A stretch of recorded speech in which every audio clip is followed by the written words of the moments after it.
लालच। भगवान गणेश की कहानी, लालच की सजा। लालच एक दोष है। निम्नलिखित कहानी में लालच के दोष को दर्शाया गया है। लालच के लिए सजा। भगवान गणेश की कहानी। वातापी में विघ्नेश्वर मंदिर भगवान की लीलाओं को दिखाती मूर्तियों से भरा हुआ था। विशेषतः जब भी भक्त उनकी उत्साहपूर्वक पूजा करते थे, वे उनकी मदद के लिए जाते थे। सत्य शर्मा और लोभगुप्त एक ही गांव में रहते थे और पड़ोसी थे।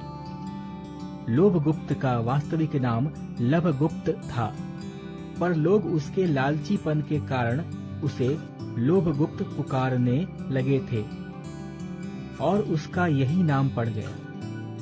लोभगुप्त हर समय भगवान शिव की मूर्ति के सम्मुख उनसे अधिक दौलत के लिए प्रार्थना करता रहता था। एक दिन जब सत्य शर्मा मंदिर से लौट रहा था, लोभगुप्त मंदिर पहुंचा और उसने शिव के दूत नंदिकेश्वर और भगवान गणेश को बात करते सुना।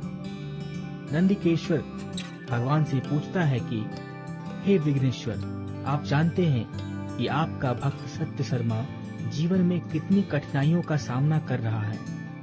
आप उसकी मदद क्यों नहीं करते हैं?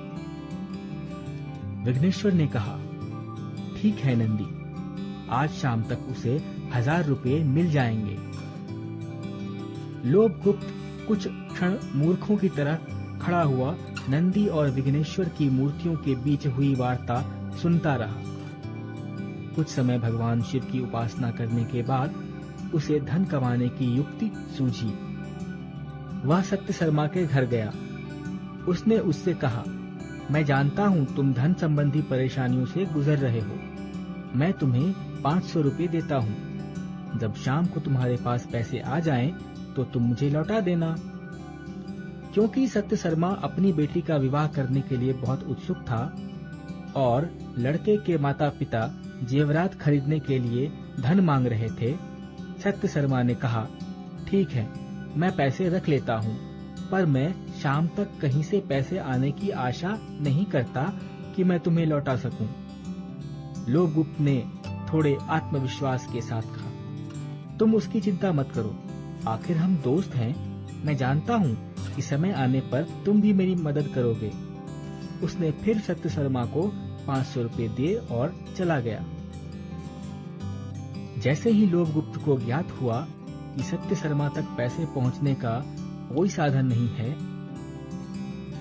शाम हो गई और वह मंदिर की ओर भागा।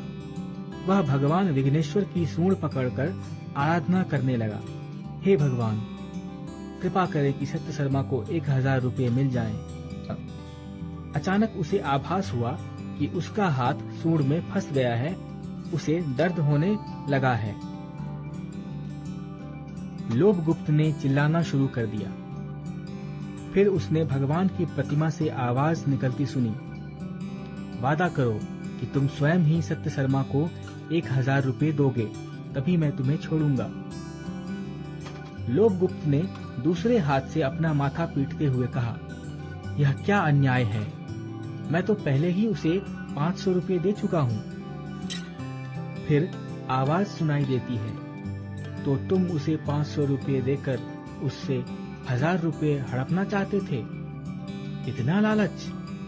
उसे 500 रुपये और देना और उसे लौटाने के लिए मत कहना। इसे तुम्हारी तरफ से उसकी बेटी के विवाह का तोहफा समझो और उसकी बेटी की शादी को अपनी बेटी की शादी समझो। मुझे अभी यहाँ वायदा करो। जैसे ही लोभगुप्त ने वायदा किया, उसी क्षण सूंड ने उसका हाथ छोड़ दिया। अब न सिर्फ उसने सत्य शर्मा को 500 रुपये दिए, बल्कि उसने लालच भी छोड़ दिया। उसने शादी का सारा खर्च भी उठाया। फिर उसने अपनी बुरी कमाई के पैसे लोगों की भलाई के लिए खर्च कर दिए। अब सभी गांव के लोगों के लिए वह लोक हितैषी बन चुका था। शिक्षा, लालच एक दोष है।